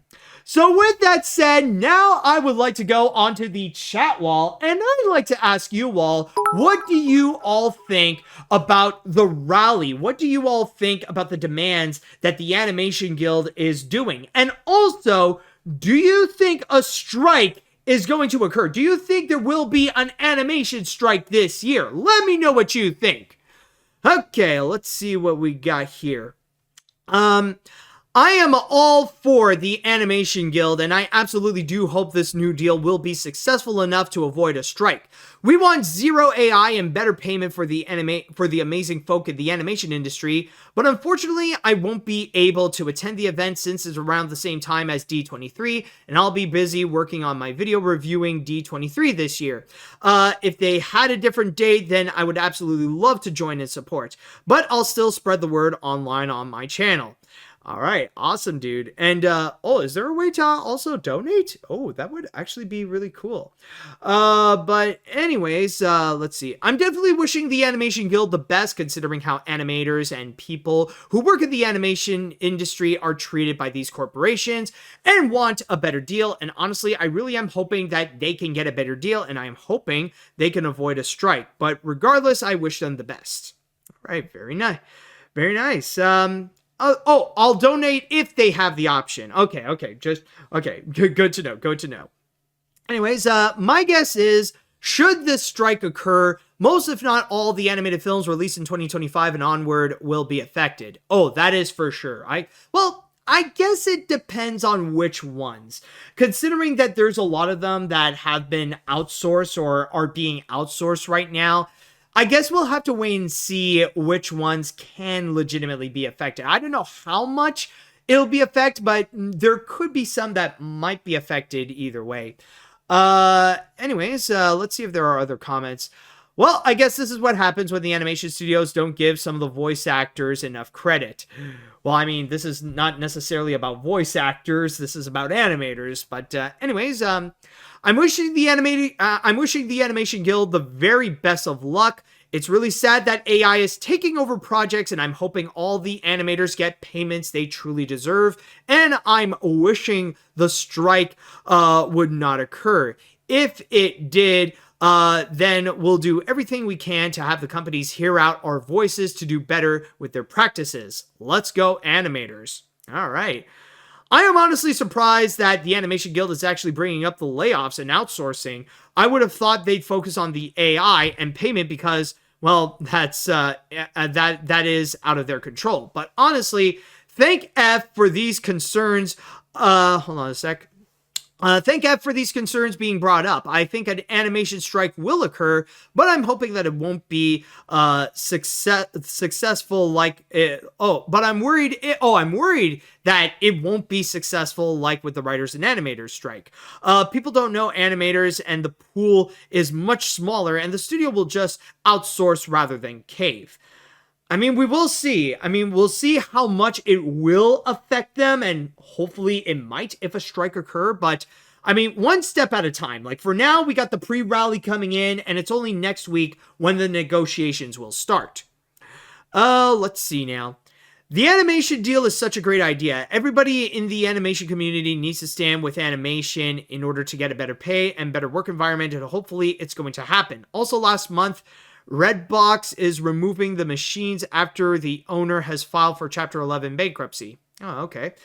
Let's see. I think I'll read one more and then that's it.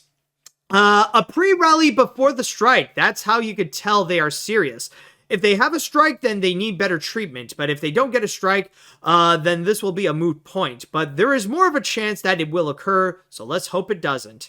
All right, so with that said, that should do it for today's episode of AniMat's Crazy Cartoon Cast. So thank you all so much for checking this out and being a part of this episode. And also, I just want to go and quickly mention, don't miss on next week's episode, because we are going to have a major one where we are going to go and discuss about all the major announcements at next week's D23 Expo. So I would just like to go and say that if you enjoyed your time here on AniMat's Crazy Cartoon Cast, then don't forget to go and subscribe to the Twitch channel AniMat Live and the AniMat's Crazy Cartoon Cast YouTube channel.